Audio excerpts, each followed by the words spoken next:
Good afternoon, everyone. Welcome to another seminar. As you know, probably this forms part of an ongoing series of seminars we've been running on behalf of the Australian Institute of Physics, dealing with theoretical physics and matters related to theoretical physics, including experimental work that pertains to it and so forth. I'm Dave Tilbrook from the Department of Fundamental and Theoretical Physics here at ANU. And I'd like to start, as always, by acknowledging the people of the Ngunnawal Nation, the traditional custodians of the lands upon which ANU is now located. Of course, we'd like to pay our respects to their elders past, present, and emerging. Over the last couple of years, we've had a number of talks now on dark matter physics, in particular from Tracy Slatcher, almost 2 years ago now, from the Centre for Theoretical Physics at Massachusetts Institute of Technology. And then I think last year from Professor Nicole Bell from the Australian Research Council Centre of Excellence for Dark Matter Particle Physics. Of course, the detection and theory associated with dark matter is extremely important because it's going to go to the heart of our understanding of both particle physics and cosmology and gravitation and quantum gravity. So today's talk is promising to be extremely interesting. So just a little bit of background about Jayden. He took a master's degree, I believe, from Monash. Is that correct, Jayden? Yeah. Yeah. And then you did your PhD, was that the University of Arizona? Arizona State University. Arizona State. Oh, brilliant. Yeah. And then he did postdoctoral experience in the US and now works for the ARC Centre for Dark Matter Particle Physics at the University of Melbourne. He's done a lot of work on direct detection type experiments. He's rapidly emerging as an expert in that area. And it's going to be really interesting to hear some of his insights into that field.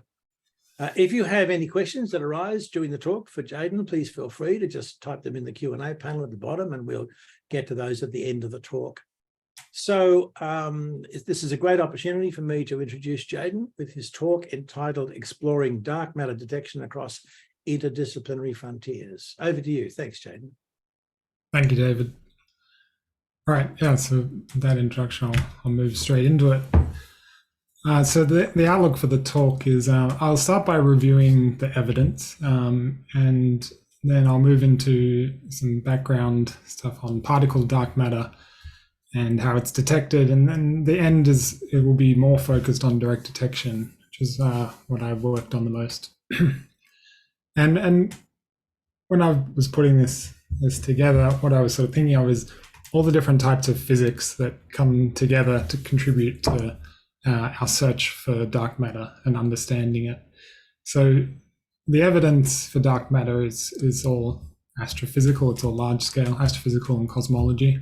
So those fields inform sort of our context and evidence of dark matter.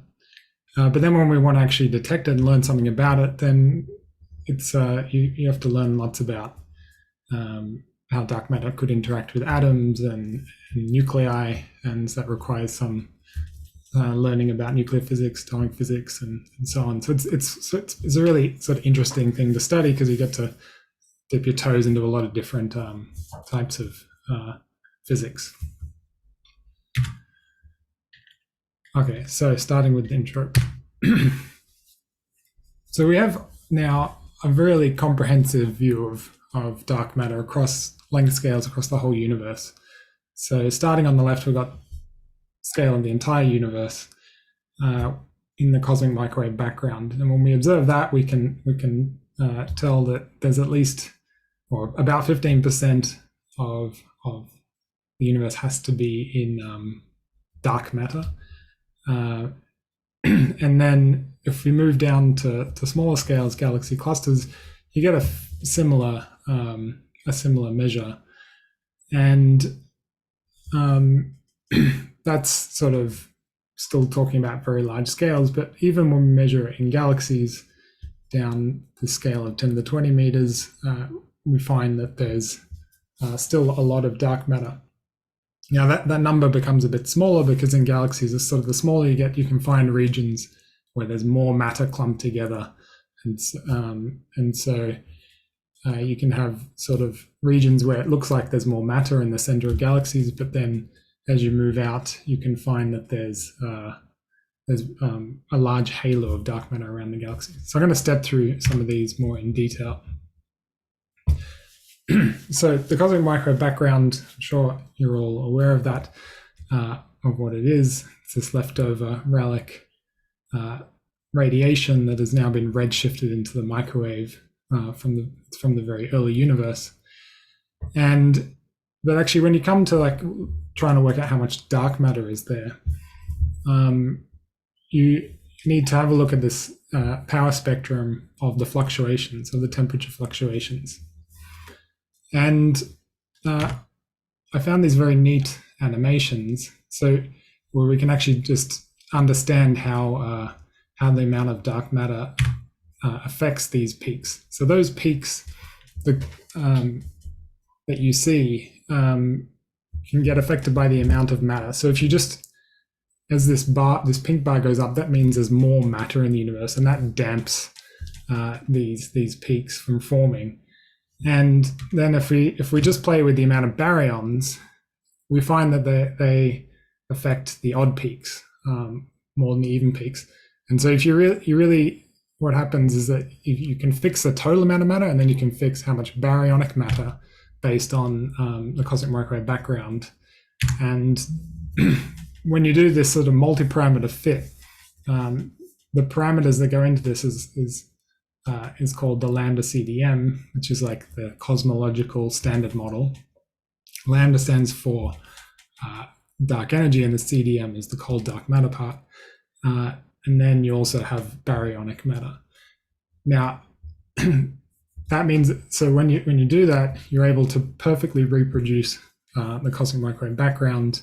So you sort of fit this model to the data, and it fits extremely well. And you find that you got about 12% of the energy density of the universe is in cold dark matter. And that's about 5 to 6 times as much as the baryonic matter. So we know that there's this large component of matter that just doesn't interact. And yeah, it's been there since the very start of the universe. So stepping down to the scale of galaxy clusters, we've got these lovely pictures of galaxy cluster causing lensing. So this is a galaxy cluster on the left in the foreground, and this blue galaxy is a lensed galaxy that's much further away. And so the sort of cartoon picture is here on the right. It's a background galaxy getting lensed by this foreground galaxy cluster. And you can use this lens to work out what the total mass is, and actually get a sort of a spatial distribution of the mass density in this foreground galaxy cluster. When you do that, it looks like this, and these spikes are all the positions of actual galaxies. But it turns out most of the mass is in this background smoother distribution, and that is the dark matter, which just doesn't show up in our images. Now, what else can we learn from galaxy clusters? This is the famous bullet cluster. And what this image shows is we've got information from just like the Hubble Space Telescope taking optical images where you can see all the galaxies. This is a foreground star. The blue is showing the mass density due to which has been calculated from lensing, and then overlaid with all of that in this pink color is X-ray observations which show you hot gas. And the general picture of this is that these are two galaxy clusters that have actually collided with each other. They've passed through, and we've got a bow shock here, which demonstrates that all of the gas has sort of interacted with each other. It's caused it to heat up, and this sort of just shows you the direction of motion. And I'll show you a short video. This is not it's not a simulation, but it does at least, it's a cartoon picture that will show you what's happening. So you initially have these two galaxy clusters, and the mass density correlates well with the baryonic matter initially, but then as they pass through each other, the baryonic matter drags on itself, and you get this separation. And you should also point out the galaxies, since they're so small and dense, also tend to just pass through, and they're just sort of like traces. And this has the important implication that it tells us that dark matter doesn't strongly interact with itself. It just passed straight through in the collision. And it also tells us that in this picture, it's very hard to say modify gravity and still explain these observations, because what we've shown is that you can sort of dissociate the mass, say baryonic matter, from the dark matter effects.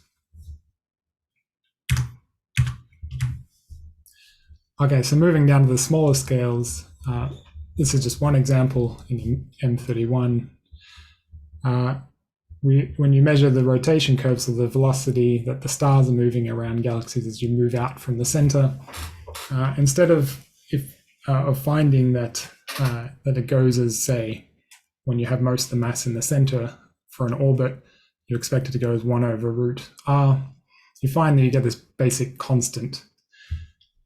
And so if you come up with a mass model for this, so this is just telling you, if you have some disk mass in the disk of the galaxy, some in the bulge of the galaxy, then to be able to fit this flattening of the rotation curve, you need an ever-increasing amount of mass coming from a halo of dark matter.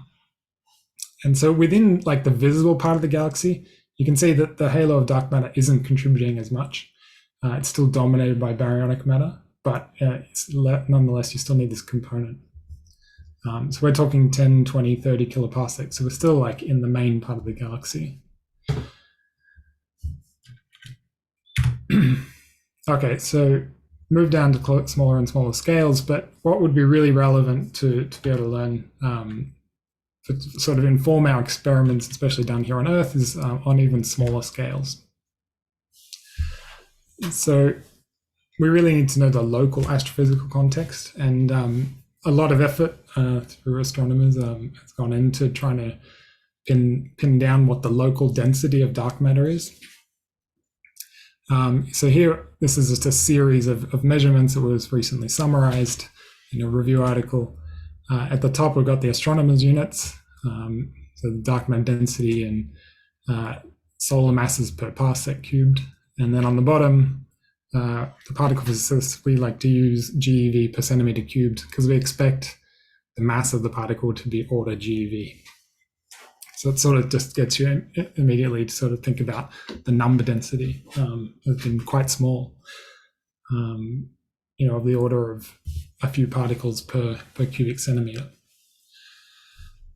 Right, so the way that they've ordered all of these measurements, it starts at the top with the most local measurements that are informed by studies of stellar motions locally. And so things like Gaia, these new satellites, are really starting to give us a lot more information to be able to improve these measurements.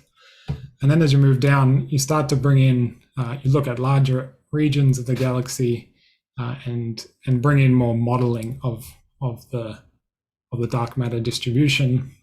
And so you see the errors come down, but what you're really probing as you get down to these types of measurements is sort of an average density, and you lose information that might be about the particular history of our region of the galaxy. But nonetheless, it's sort of promising, nice to see that there's some sort of convergence within a factor of a few. The classic number that gets thrown around, that gets used in a lot of experiments, is 0.3, and that's just sort of historical that number's been chosen, but it seems all these measurements seem to point that there's perhaps a little bit more dark matter, about around 0.4 GeV per centimeter cubed. And that's an important input to direct detection experiments later. To get sort of more fine-grained information, you really have to turn to simulation, and there's been a lot of work. It's a very old simulation, but I like this picture. And what this shows is that you can get dark matter falling into a lot of microhalos within this galactic halo. And on this scale, the Milky Way would actually be quite small down here in the center. And so then there's this large halo of dark matter around it, which forms into these microhalos. And this can have a lot of impact on things like the signals of annihilating dark matter. The other thing the simulation can be used to inform is the velocity distribution of dark matter. So while we know it's going to be somewhat something like a Maxwell-Boltzmann distribution that needs to have velocities that keep it bound within the galaxy, a lot of these experiments show that, simulations show that Maxwell-Boltzmann is an okay fit, which is shown in this dotted line, but it tends to get the tails particularly wrong. And the tails are very important when you're talking about experiments, and I'll show you why later. Okay, so that moving on from the astrophysical context, we'll move into particle dark matter. So from those observations, we know that dark matter doesn't interact with light, so it must be electrically neutral. We know it's stable over cosmic timescales. It was there during the CMB, and it's still here now. We're not able to tell that it's decayed away in any appreciable amount. We know that it passes straight through matter in itself, so it must be very weakly interacting. We know it can be decoupled from matter. So there's also been galaxies observed that are either dark matter dominated or have very little dark matter, which presents troubles with explaining it through modified gravity. And we know it can clump up and it's bound gravitationally. And that's where we get that it must be cold. It's non-relativistic, and it forms these large structures. So this is very naturally explained by an additional particle. I mean, like all matter that we know of, all mass in the universe explained by matter. So it's very natural to try and explain it with an additional particle. So the standard paradigm of particle dark matter is that it was at some point in the early universe, before nuclear synthesis, it may have been in thermal contact with the standard model. And then at some point it froze out for one reason or another. And it was cold, it cooled faster than the rest of the standard model, and it seeded the initial structures that you first see in the CMB, and then you can bring forward into large-scale structure. And what we know is that obviously it can't be one of the known particles. The only particle that vaguely fits the bill are the neutrinos, but we know they're way too light and they stay relativistic in the early universe, and so they can't seed structure. So we know we need an extra particle. Now, theorists have been busy over the last many decades, and there's no shortage of candidates for dark matter across a very wide region of parameter space in terms of this is just mass. And this is a summary from the US Cosmic Visions a few years back now. Axions, I'm not going to talk about them, but they're a particularly well-motivated dark matter candidate. They tend to be very light, and so you end up with these wave-like dark matter. So it's a very different type of dark matter candidate. I'm mostly going to focus on the sort of GeV range dark matter, things like WIMPs and asymmetric dark matter. And there's a bunch of different models that give you this sort of natural mass of a dark matter particle. And then also on here is, of course, black holes. There's a small region that's fast closing on where you can have primordial black holes contributing to the dark matter that's observed. But yeah, that's another story that I won't talk about. Okay, so the paradigm for detecting dark matter is basically we take your sort of cartoon Feynman diagram, and you can arrange it in three ways where dark matter is coupling to standard model fermions. And these are colloquially called make, break, and shake. So at colliders, you're smashing together fermions and you could produce some dark matter. In indirect detection, what you're looking for is dark matter annihilating and producing fermions. And then in direct detection experiments, what you're looking for is dark matter to come in and knock one of your detector nuclei or electrons and give it a shake so that you can observe that. So I'm going to start by looking at colliders. So dark matter could be produced, say, at the LHC. You've got 14 or nearly 14 now TeV, center of mass energy, which can be used to produce new particles. So in these big collisions, there's a chance that something could end up decaying down into dark matter. Now, obviously, the dark matter in this sort of detector would just quickly leave, and it wouldn't leave any trace. And so searches for dark matter at the LHC constitute what they call searches for missing momentum. So you add up all the momentum of the stuff coming out, and you see if there's something missing, because you know, or at least in terms of the transverse momentum of the particles, that everything has to balance because you have protons coming in opposite each other. The only problem with this is that, yeah, you could find some dark sector particle this way, but you wouldn't know that it is the dark matter that's out in the galaxy. All it would have to be is just stable enough that it escapes the detector, which isn't a very strong bound, given it would be produced at a very large boost. Now, to actually search for these, you do need some part of this is visible.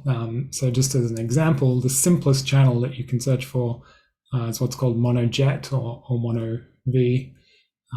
So you have some bremsstrahlung here. This could be a gluon or say a Z boson or a W boson, and you can look for the decays of those initial particles.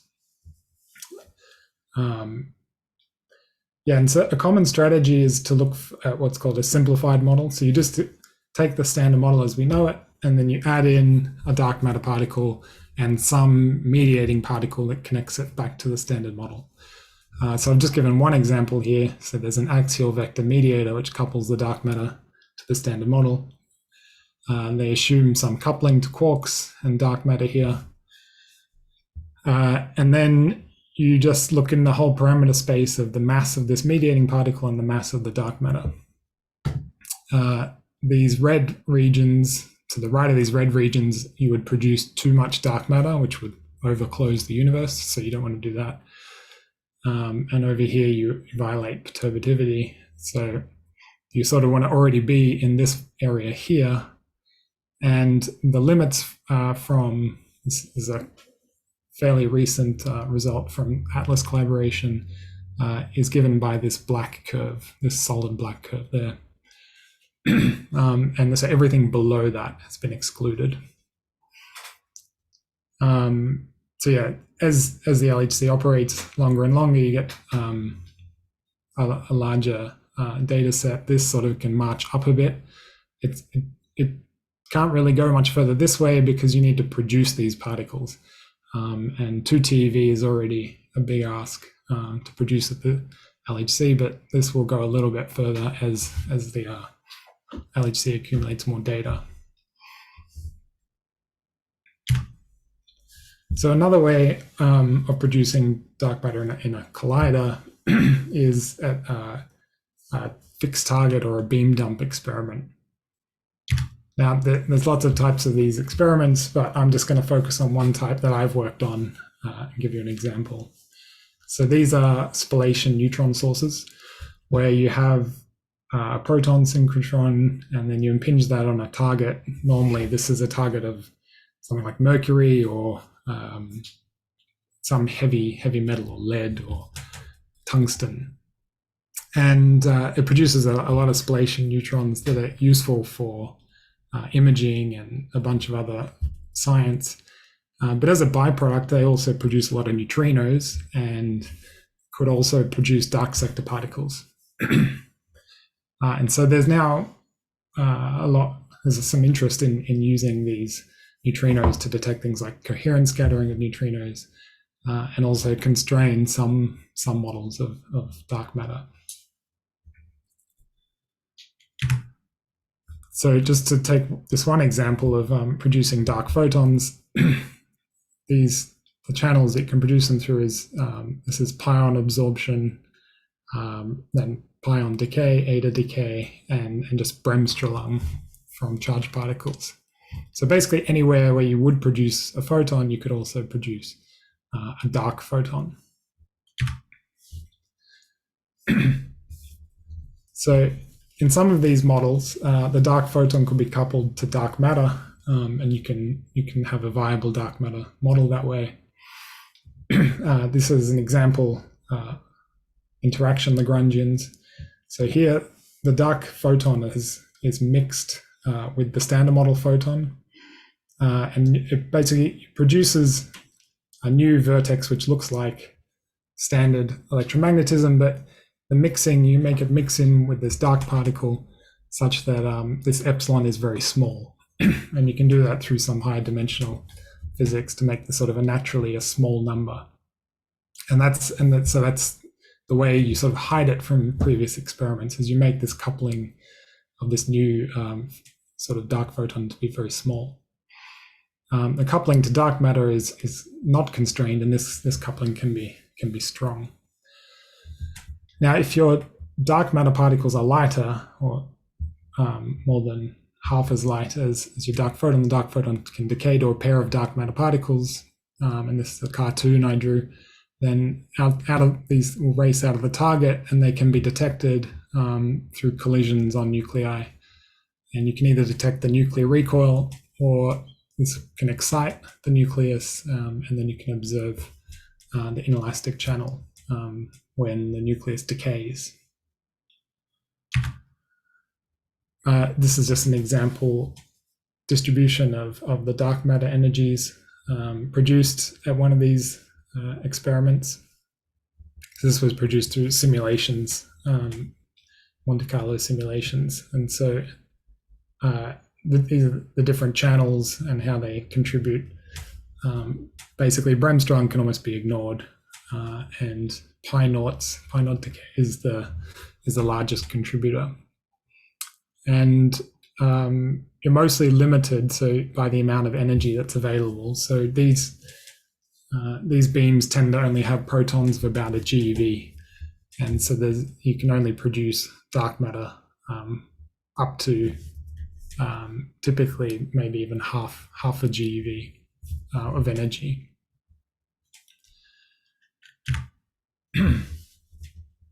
Okay, so to actually detect these things, I'm just going to do an example.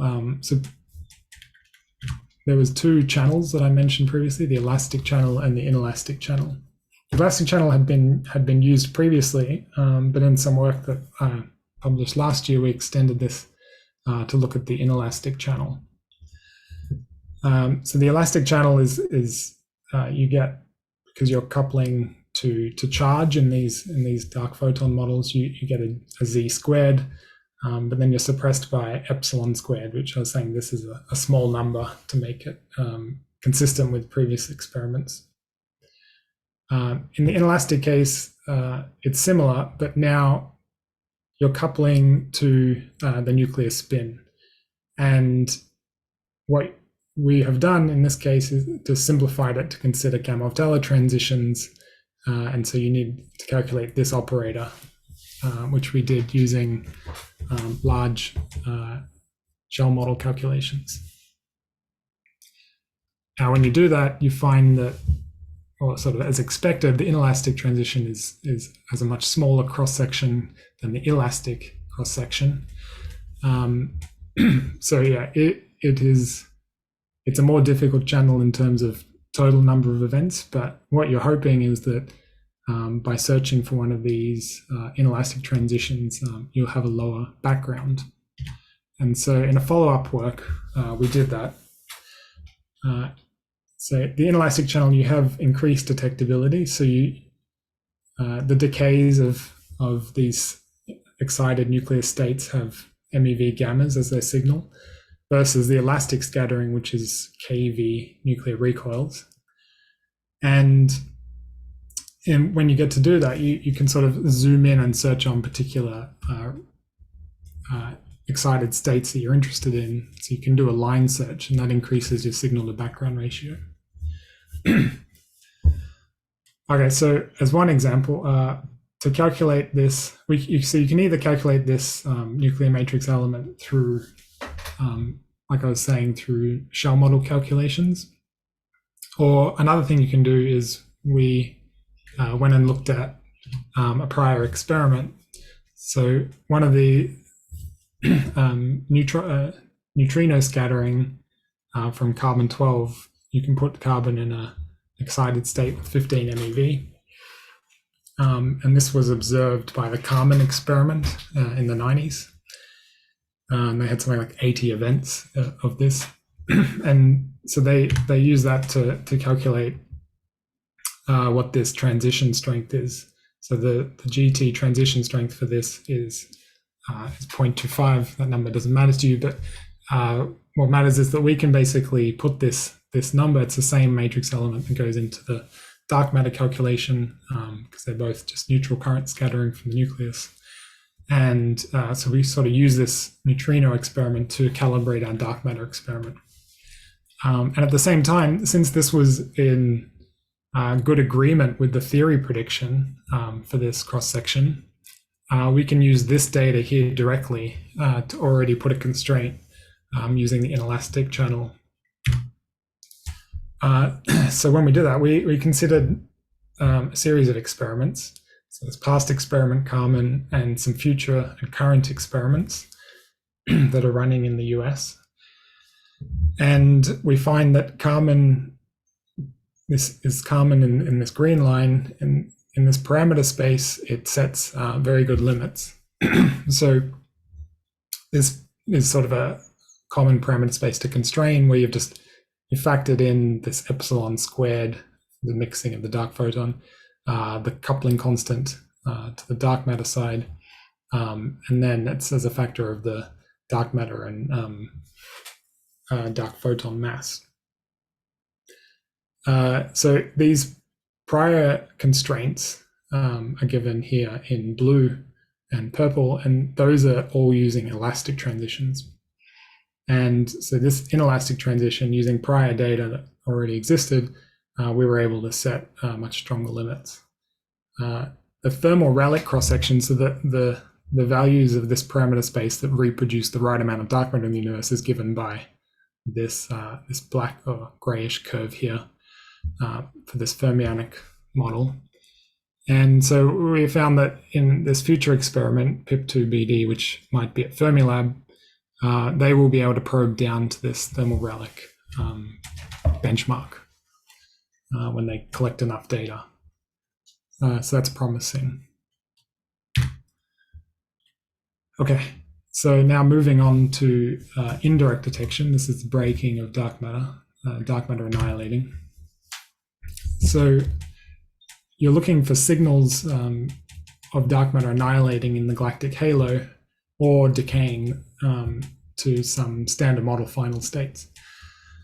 Now, there was the potential initially, before there was a lot of data collected, that this could be a real smoking gun signal, because you could get some line that you just wouldn't be expecting, a line signal, say in gamma rays, where dark matter could annihilate to 2 gamma rays.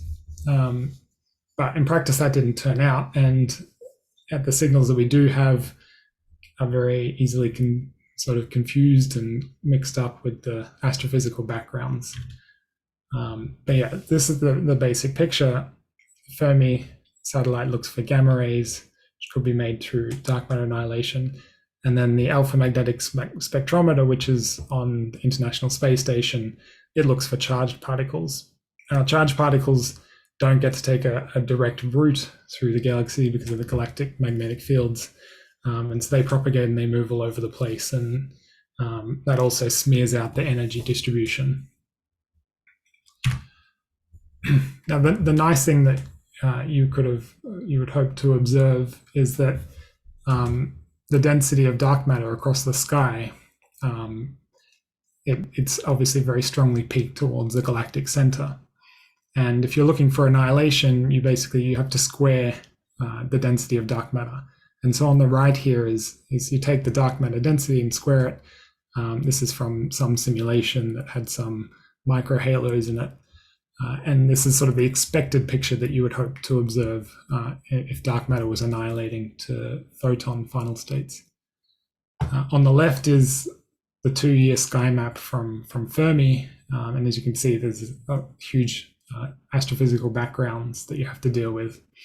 And so, yeah, there is some interesting work that's still ongoing about trying to pick out dark matter signals from this, but at the moment, there's nothing conclusive. Okay, so moving on to the third method of detection, direct detection of dark matter. We call this shake. So we're looking for signals of dark matter coming through the Earth. So just the galactic halo, dark matter. As the Earth moves through the halo, there's a relative velocity between us and the dark matter particles that's of the order of 300 to 400 kilometers per second. So if you can hide an experiment deep underground, and we would expect the dark matter passes through most of the Earth, mostly unaffected, and very rarely you might observe dark matter bumping into an atom in your detector and producing, say, some scintillation. So these are very low. Well, the whole goal is to observe dark matter. So you have to make these incredibly low background experiments and control everything, all of the materials that go into it, and understand very precisely everything about how the signals get produced. Now, the nice thing about this method, if we do actually detect dark matter, we can then build a suitably sized experiment that could test annual modulation or directional signals. So once we know that the dark matter is there and it does interact with matter, we would expect that as the Earth goes around the sun, it'll go either into and out of the dark matter flux as we move around the center of the galaxy. And so we would expect on a yearly timescale that we have peaks and troughs in the dark matter rate. And if we could actually also detect the directions of the recoils of the dark matter, we'd also find that there's particular directions that we expect dark matter to come from. So this method is the best method for actually determining what we're detecting is actually in the galactic halo, and not some other physics. Okay, so I'm just going to introduce xenon detectors because I've worked a lot on them, the principle that they work in. So this is called a dual phase time projection chamber. So this is a large vat of xenon, and the largest experiments now have 5.5 tons of xenon sitting in here in the active volume. And there's a small bit of gaseous xenon at the top of the detector, and they apply a large drift field. So when some particle comes in, this doesn't just have to be dark matter, but for example, dark matter, it will produce some initial scintillation light called S1, but also produce some ionization. And the large drift field pulls those electrons out. And then when they leave the surface of the liquid, there's a larger extraction field applied to the surface of the liquid. You get a second burst of light as the electrons accelerate in the gas. And if you plot the S1 signal versus the S2 signal, you have this nice separation of electronic recoils and nuclear recoils. So these are two calibration sources. Radon 220 produces beta decays, and americium beryllium, I think you get neutrons out, and so you get nuclear recoils from this calibration source. And nuclear recoils lie along this red curve, and the electron recoils lie along this blue curve. And so in this way, you can separate nuclear and electronic recoils, which helps you reduce your backgrounds. most backgrounds, it's a lot easier to shield nuclear recoil backgrounds than it is electronic recoil backgrounds. And so since we expect dark matter to sort of preferentially interact with nuclei, or it's the cross-section would be enhanced, it's very beneficial to be able to eliminate your electronic recoil backgrounds. And then I should also state that via the patterns that you get on the PMTs at the top and the bottom, you're able to get XY information, and the drift time between the two pulses gets you the Z information. So you get full XYZ information, which allows you to fiducialize the experiment and ignore any events that happen near the surface of the detector, which is much more likely to be due to background events. So just a quick slide on the theory, the background theory of dark matter scattering in these detectors. So I've broken this. This is the differential rate of dark matter scattering with respect to the recoil energy, ER. Our particle physics input goes into here. This is the mass of the dark matter, reduced mass with the nucleus, the cross-section on protons.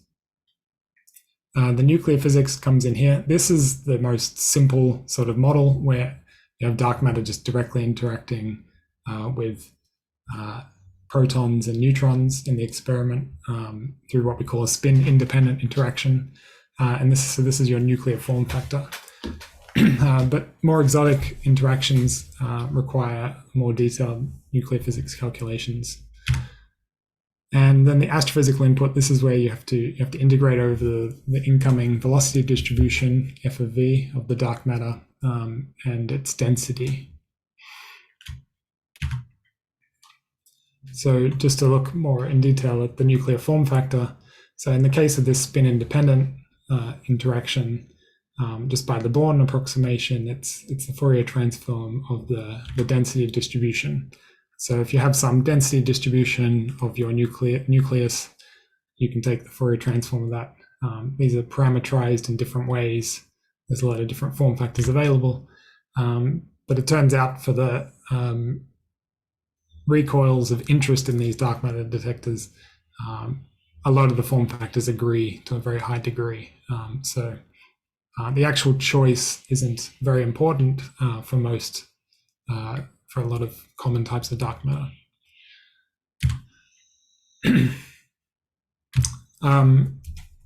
So just to show you what a rate actually looks like, so as a function of energy, these things fall steeply. This is a log-log plot. These are falling quite steeply.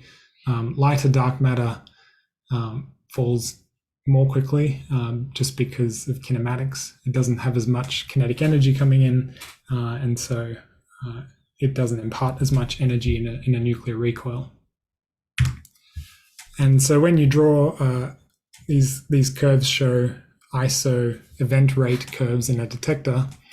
In this case, this was a xenon detector example. So this is the cross-section of interacting with nucleons on the vertical axis and the mass of the dark matter on the x-axis. And this is, so I was saying ISO exposure curves. So you would expect along this curve 1 event per day per ton in a xenon experiment. And then as you go down, 1 event per month and 1 event per year. And the best current experiments are now just below this 1 event per year constraint level. And then, so you see the shape of this curve, we can understand this very easily, that as we get, when you have very heavy dark matter, the mass of the dark matter doesn't matter much for these two factors, but an increasing mass means you have a smaller number density. And so this, as you go to the right here, you have a smaller number density, and so your rate decreases. On the left, this is entirely driven by the kinematics. So this V min factor, it's the minimum velocity required to give it for a given recoil. And as dark matter gets light, that V min goes up, and eventually it goes above the escape velocity of the halo. And so you basically, the dark matter is too light and it just can't cause a nuclear recoil of energy above your detector threshold. Which brings me to the last part of the talk, where I want to quickly discuss the Migdal effect. So yeah, I was just trying to impress upon you this kinematic problem for light dark matter. So there's a maximum, if we can phrase this another way, there's a maximum recoil energy for a given mass of dark matter in a given detector due to its velocity. So you can take the maximum velocity you would expect and compute this maximum recoil energy. And if we plot that maximum recoil energy here as a function of the mass, you can see it dropping. So a typical xenon detector will have a threshold for nuclear recoils of about 5 keV, which in terms of electron equivalent energy is somewhere just below a keV. And so that makes you have thresholds in terms of mass at 5-ish GeV. Now, if you use lighter detectors, lighter atoms, then their recoils can be more energetic, just because they're lighter, and that could win you something. But if we have a look at the available energy through an inelastic scattering event, you see that it doesn't go as mu squared, and we're not suppressed by mass of the target. And so there's more energy that can be taken away from these collisions in the form of inelastic energy. And one way to harness that energy is through what's called the Migdal effect. So the Migdal effect is atomic ionization during a nuclear recoil.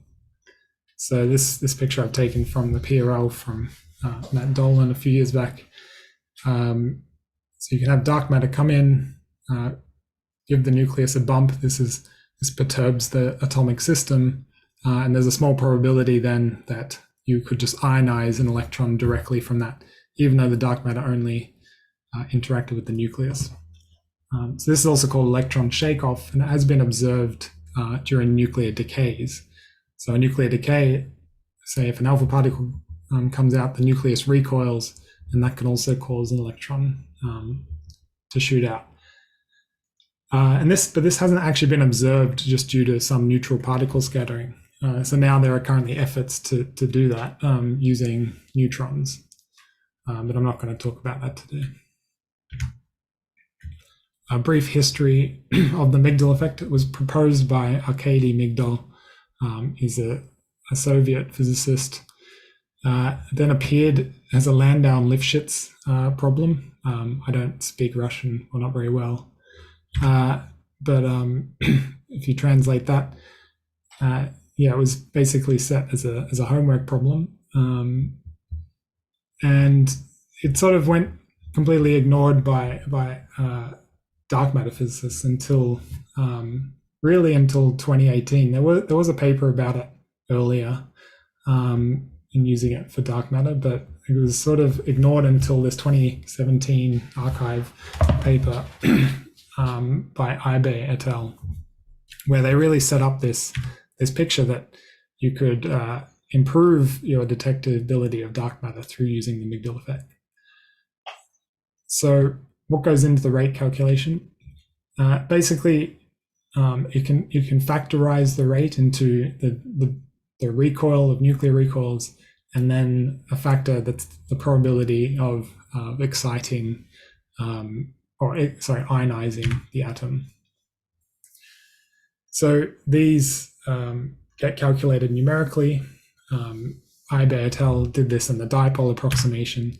So this nuclear matrix element of incoming and outgoing waves, you can just perturb this by a boost. So the simplest thing, the impulse approximation, is we just look at the nucleus getting boosted, and so now there's a relative velocity between the two. And if you expand the exponential and just keep the first order, that's the dipole approximation. And so Ibe et al. Did this and calculated these ionization probabilities. And these probabilities, the units are hard to read, but I'll just say that the actual probability for dark matter is about 1 in 100,000 or so events you might expect amygdal electron to be kicked off. Now, I'll come back to why that is still useful in a minute. But I also just wanted to point out that more recently, just last year, a group at Melbourne, Peter Cox and Matt Dolan and Harry Quiney, produced better calculations. So they went beyond the dipole approximation, which is important when you're doing these experiments that are trying to detect it with neutrons, that are trying to actually first measure the amygdal effect with neutrons. And this little inset down here shows the difference between the dipole approximation and their calculation, improved calculation. And so in some regions, it makes a significant difference to use the full calculation. Sorry, there's the citation. Okay, so what does an amygdal effect event look like, and why is it useful? So this is the nuclear, this is the rate, the differential rate of dark matter events as a function of detected energy. The nuclear recall is this black curve here. So as I was saying before, if you have a threshold in electron equivalent energy that's somewhere just below a keV, then you completely cannot observe this 2 GeV dark matter. The nuclear recall is completely below threshold. But these are the amygdal electrons coming from different nuclear atomic shells. And so these ones, even though their rate is way smaller, it's down by 4 to 5 orders of magnitude. If your threshold is right in this range here, then they are observable when the nuclear recall is not. And so coming back to that plot I showed you of the sensitivity to dark matter, if your sensitivity is going to 0 and your cross-section is getting very high, then you could still produce useful limits using the amygdal effect. Now, one thing I've also started to work on is that in semiconductors, this gets a little bit more complicated. So that previous picture is ignoring the fact that your atoms are sitting in a medium. And that's especially important in semiconductors, where the conduction, instead of emitting ionized electrons into as plane waves, you've got them going into the conduction band. And so this was explored by Knappen et al. Recently, and there's a similar calculation where you factorize out the nuclear recoil part and then the probability. But in this case, you get a factor which accounts for the in-medium effects, notably dielectric screening. So this is the dielectric function here. And the effective charge means that the core electrons don't contribute down at very low energies. So what I've shown here, this was produced, I produced this comparison. So this result, Knappen et al. is in black, and it matches somewhat with Peter Cox's result using just the free atom approximation. But there are important differences that give you a very large change to your rate. And since we're only looking at, in the semiconductor case, we're only looking at the valence electrons, it only matches on with this blue curve. And if you want to consider, and I've done these backwards, haven't I? I think Peter even pointed this out to me, and I didn't change it. So the orangish curve there is meant to be n equals 4, and the blue, this blue one is n equals 4, sorry, and the orange is n equals 3. So yeah, your core electrons can produce higher ionizations, but at a much lower probability. And so these, it's sort of a lot of interest in getting this part correct. So you can then go and use the amygdal effect to set constraints. And so one important thing is that there are experiments that have much lower thresholds than the xenon experiments, which have these order keV thresholds, but they're much smaller. So for example, these CREST and CDEX, these are all solid state detectors. And some of them are cryogenic. They're kept very cold so that you can see these very low threshold events. But they normally measure their masses in order of grams to hundreds of grams, or in the case of CDMS, maybe kilograms, where the xenon experiments measure their masses in tons. So even though the Migdal effect has a low probability, you can still get the best limits on low mass dark matter through its use. And just to plug our most recent work, there's a suggestion of doping xenon experiments with hydrogen that helps you benefit from having a lighter atomic target. But we also combine that with the idea of the Migdal effect coming from the hydrogen atoms to set so that you could potentially set even better limits for low mass dark matter. And this would just sort of make xenon experiments sort of the do everything kind of experiment. You can have your large detector and also have it be the most sensitive to low masses.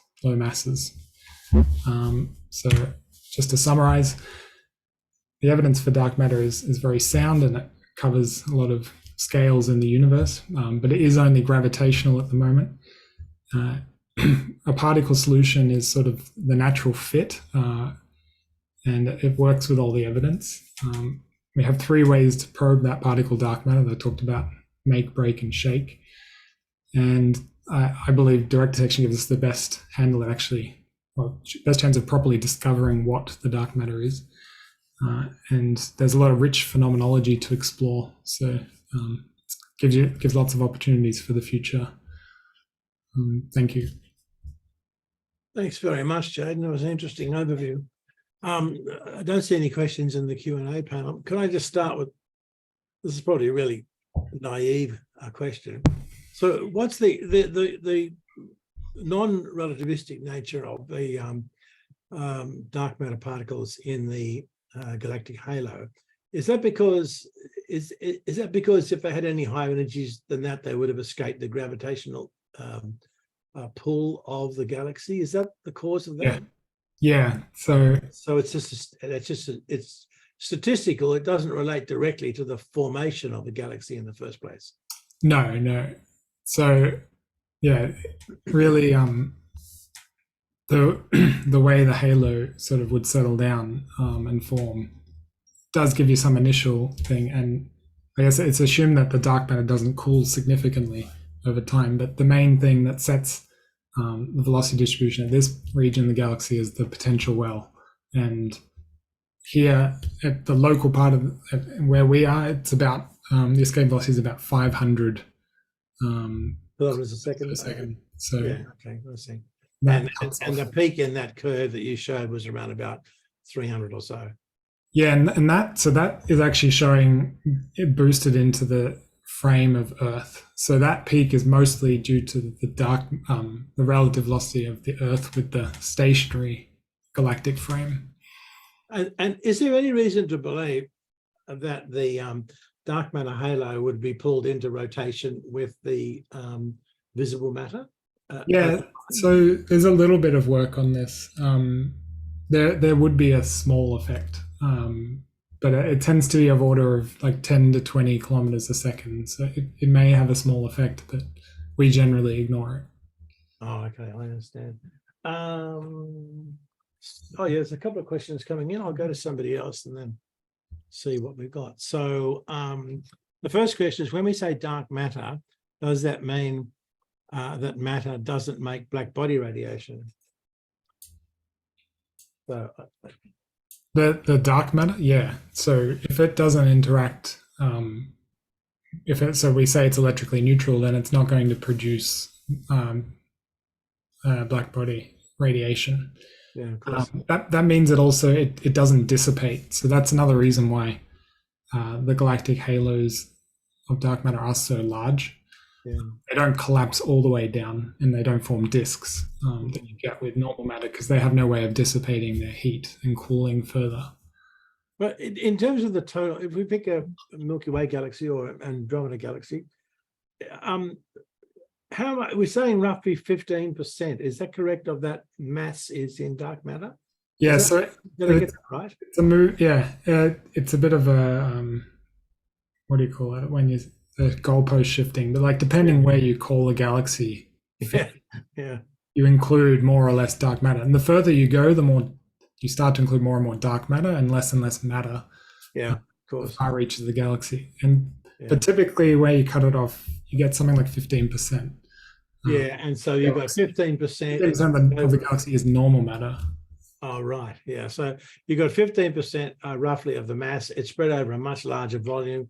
So the density is much lower than the visible matter. Yeah. But if you look, the gravitational structure of the galaxy is determined by the visible matter more than the dark matter. Is that what we're saying?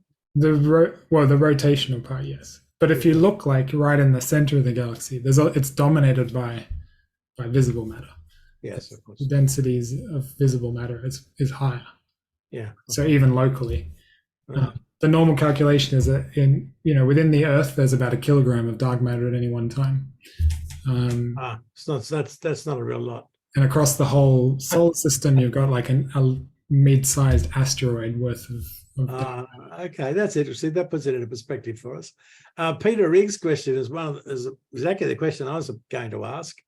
He says, "Thanks, Jayden. I'm interested to hear your response to claims that modified Newtonian dynamics, MOND, is better empirically confirmed than any dark matter model." You made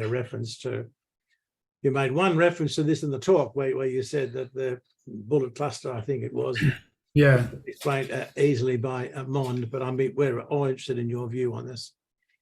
So, I mean, I should probably include a backup slide on this, but I haven't. MOND can reproduce some galactic rotation curves well, but it has a problem of reproducing the diversity of different observed galactic rotation curves. Especially, so I made some mention that there's been galaxies observed that basically they're consistent with having no dark matter. And some go, oh, what does that mean for dark matter? Well, it's actually that's more naturally explained by dark matter than it is by modifying gravity, because you can just appeal to the natural merger history of that galaxy that somehow conspired to have less dark matter. Yes. Yeah. And when you start to go to cosmology, then MOND is really in trouble.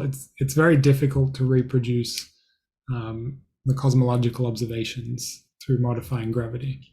You end up having to introduce more types of matter to reproduce it, and so you sort of lose the effect of the appeal of just modifying gravity. You have to modify gravity and include a bunch of other fields to reproduce the cosmology.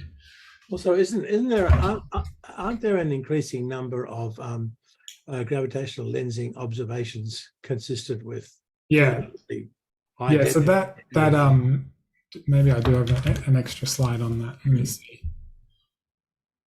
Of course, we could have both. We may need to modify gravity and also have dark matter. So when people say, oh, but the bullet clusters N of 1, there's a group called the Merging Cluster Collaboration that have they search for these things. They call them dissociative mergers. So you can go and look at a bunch of pictures of these. There's plenty of examples where the dark matter has been pulled away from the gas during mergers. So it's definitely not just like one isolated observation. I'm not an expert, but I got the impression there was a growing amount of data that was basically like this observational data. That's quite useful. But of course, that doesn't necessarily mean that modified Newtonian gravity doesn't have. I mean, it could still be right. You could have both. You can have modified gravity and dark matter. Yeah, exactly right. The next question from Stephen Anastasi was, I don't see why Wayne HU diagrams necessarily imply dark matter. They just seem to imply there is a solution that allows dark matter. Is this correct? Well, is a distinction without a difference. It's a solution that allows dark matter, but in the sense that it requires dark matter. You need a lot of matter, and it can't all be baryonic, because baryons push back against the density fluctuations, and also showing how it modifies the peaks. So you need a certain amount of matter to cause the universe to have these fluctuations. But then you get these baryon acoustic oscillations which push back against infalling matter, because baryons heat up as you compress them. Yeah. But the dark matter doesn't. Okay. It doesn't radiatively push back against it. It would heat up as it falls into these potentials, but it doesn't push back with any emission. And so you need both baryons and you need dark matter to be able to explain it. And yeah, those numbers, those fits are now extremely precise. Lambda CDM is good enough by itself to explain the CMB. There's now some sort of growing tensions when you look at the larger picture of cosmology, but for the CMB, Lambda CDM does a really good job. And it does point to, it definitely needs dark matter. Right, okay. And Jayden Lee writes, on page 32, what are the two bright spots above the galactic center on the right panel? I don't know. That's, you're talking about the Fermi data. That's some point source. It's wait, was it this one, right? Yeah. Were you saying down here? I'm not sure. I'm not sure. These are identified point sources that are, I think they're some of them are extragalactic. That's the Crab Nebula. These are just, I think, just sources within the galaxy. Or if you're pointing at this one, if you had meant this one, these, I was saying this came from, they just took some simulation data. So it was like that simulation I showed earlier of the dark matter density. But yeah, so if you're looking for annihilating dark matter, where there is any density spikes of dark matter, you would expect to observe annihilation. And so these little microhalos would be spots where you might expect gamma rays coming from. And then the last question, Mahindra wants to know, this is more of a question about galactic structure, I think, but is there a relationship between the supermassive black hole in the center of a galaxy and its rotation speed? I think it means the galactic rotation speed. And then is in that relationship, is the presence of dark matter considered? Do all galaxies have similar proportions of dark matter amounts? You've already alluded to the last. You said there are some galaxies that have no dark matter. The rotation speed of the galaxy and the black hole? I don't know. No, I'm not sure. Right? That's a very good question, Mahendra. I think you might have a potential paper there, mate. I don't know. That's a very good question. Like the rotation speed of the galaxy is set by, like, as you move out from the center of the galaxy, by the amount of mass that's in there. And yes, I think getting really close to the black hole, obviously the black hole will dominate that mass. But I think once you get out to astrophysical scales, it stops. So in these models, sorry, Jayden, I'm just talking over you. In these models, what's the expected proportion of high velocity, high speed dark matter particles? Why is there a fundamental theory as to why dark matter particles will have a distribution other than, something that's like the distribution of normal matter in the galaxy, where there are some high velocity particles as well? Is there, because I mean, in these experiments, presumably the density of high energy dark matter particles in the vicinity of the Earth where you're doing the experiments is low. But the experiments seem to be ruling out the presence of high energy dark matter particles. Is there something there I'm seeing? Must be something there I'm misunderstanding. Well, so yeah, cosmologically, as the universe cooled down, all the dark matter, well, the dark matter cooled first. So all the dark matter is non-relativistic. So any fast-moving dark matter today would have to have been produced either in some collisions, or it was boosted through a collision, say, with cosmic rays. And that's something we have looked at. But basically, because the interaction strength with normal matter is expected to be really small, any method of boosting dark matter, you don't produce a large flux of boosted dark matter. Oh, I see. Yeah. Or fast-moving dark matter. All right. Or if dark matter is produced, if you had boosted dark matter produced through decays, then that also, you can't have too much of it because, the thing that's decaying is normally some other type of dark matter. Yeah. We know that dark matter isn't decaying too quickly. So there are strong limits on the flux of fast-moving dark matter. Yeah. Okay, right. But the experiments haven't detected any, right? No, we haven't detected anything. Yeah, so that's a bit strange, I think. Well, Expected to be, well, maybe. there's a large space of theory possibilities which Yeah. we haven't explored all of yet. So Yeah. yeah. No, it's a fascinating topic. Thank you very much, Jayden. That was a fantastic talk. Gave everybody a really good overview. Just remind everyone, this talk will be available on the AIP YouTube channel within a few days. So you'll be able to watch it there again. And I'd like to thank Jayden once again and thank everyone for coming. And we'll let you know when the next seminar is due. Thanks, everyone. Thanks, Jayden. Thank you. All the best, mate. Bye for now. Bye.